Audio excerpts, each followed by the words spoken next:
Light Yagami is the smartest student in his school and one of the smartest characters to ever appear in an anime. People get confused by Light Yagami's character, thinking that the Death Note made him smart. However, this is not the case. Light Yagami was a genius even before the Death Note was introduced. The Death Note was only a catalyst to introduce Light Yagami's dark nature. So, how can you study to reach Light Yagami's intelligence level? What are the best techniques to use, and how can you apply them? Welcome to the Power Analysis. This is where I break down your favorite anime characters and give you realistic methods on how to become like them. Please consider subscribing if you would enjoy that type of content. I am going to explain 3 steps to study like Light Yagami, the order being the preparation stage, learning stage, and revisiting stage. You must not skip the video and you must not skip any steps. By doing so, you can miss out on crucial information, and you'll just signal to me that you're a weak person, incapable of doing simple things. But what you do is entirely up to you. So, without further ado, here's how to study like Light Yagami. Preparation stage.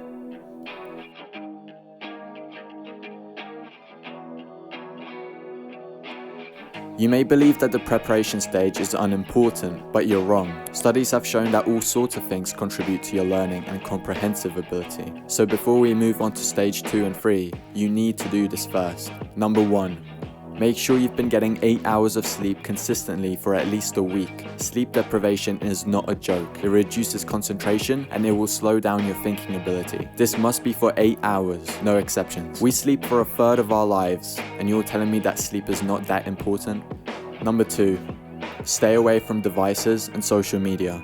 Most people say that they study for 4 hours, but what they really did was check their phones every 10 minutes. Let's be honest, in today's world, we have weak people who can't even concentrate on a book, a 10-minute YouTube video, or even a 30-second video. Society is trying to make us weak, and they've already succeeded. Today's men have the testosterone of a 90-year-old man. We're seeing simps who pay for a woman's OnlyFans because they're too scared to get the real thing. We praise weakness, while strength is looked down upon, and us men are getting too comfortable. So how do we combat this? By rejecting the source. Teens nowadays spend up to 9 hours of screen time a day, and yet no one is batting an eye. Did you know that the creators of these social media apps don't let their children use them? That's a big red flag, right? And yet we don't stop to think why. Well, you see, social media is designed to suck your time away, to constantly bombard you with media that ignites different emotions. The more you stay on the app, the more the companies get paid. Light Yagami did not indulge himself in social media. He had better things to do. And because his mind wasn't hypnotized by likes and followers, he had a clear mind. Completely deleting your social media apps will give you so much clarity that you'll feel like a huge weight has been lifted off your shoulders. You won't have to worry about likes, comments, who followed who, what this person did over the weekend. Nothing. Once you get rid of social media like Instagram, Snapchat, Twitter, TikTok, and any other media that is designed like a slot machine, you will not only improve your concentration, clarity, and mental health, but you will also regain the most precious resource in the world: time.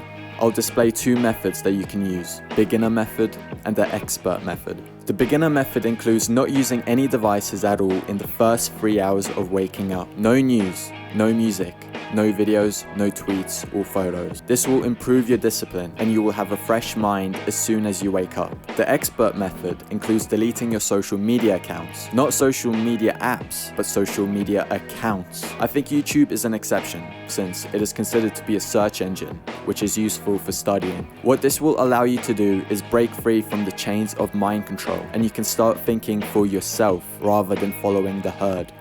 Number 3. Planning is the last step. If you write down on the paper what you need to get done, you will be more successful than not writing anything down at all. What you need is a tick list. Plan out when you will study and what you will study. You can even dig deeper. If you're going to study psychology, what area will you focus on? Facial expressions or body movement? If it's body movement, then will you focus on hand signals or posture? Studying broad topics won't help you. Like Robert Greene said, you gain more by finding a rich mine and mining it deeper than by flitting from one shallow mine to another. Intensity defeats extensity every time.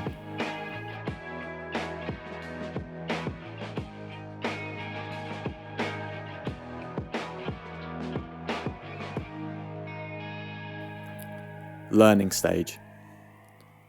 I won't tell you what to study, you will have to decide that for yourself. However, I can give you a piece of my wisdom that will help you make your process much quicker. It may seem obvious, but sometimes it's hard to do.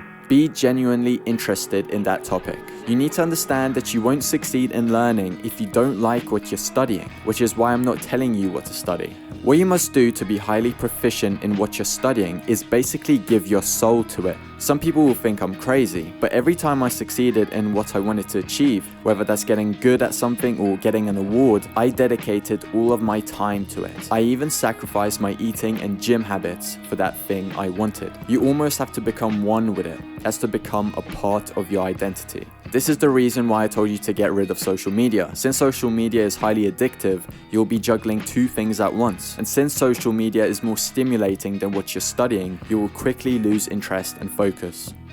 Revisiting stage.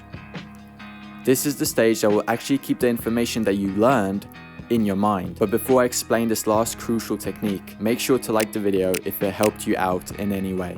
I call this the 530 technique. Why is it called that? Because you revisit the same topic 5 times within 30 days. Here's what happens. The first time you learn something, it is said that you only remember 20% of the information. But if you revisit the same topic 8 hours later, you'll remember 40%. The next day, if you revisit it again, you would have remembered 60% of it. I'll drop a graph for you to look at that was shown to me by the Life Skills company. The important information that you can gather from this is that revisiting topics is crucial. Your mind has to be constantly reminded about what you have learned. You basically have to drill it into your head with force, but in a way that is enjoyable. And the way that I find it enjoyable, rather than reading the same book over and over again, is to buy some flashcards and use those. I am writing an ebook which will give you a step-by-step guide on how to learn anything at all effectively in a small amount of time. I use my techniques to learn how to speak and write English when I've only been in the United Kingdom for a couple of years. I use my techniques to figure out the TikTok algorithm, getting 100,000 followers on TikTok in 1 month. I also learned how to edit my YouTube videos within a couple of weeks, which was only done through dedication on trying to help my viewers out by making it more informative and visually appealing. If you guys are interested in this ebook, please let me know down in the comments, since I don't want to offer anything that you're not interested in. So yeah, I hope you guys enjoyed this video. Please support this channel by hitting the subscribe button,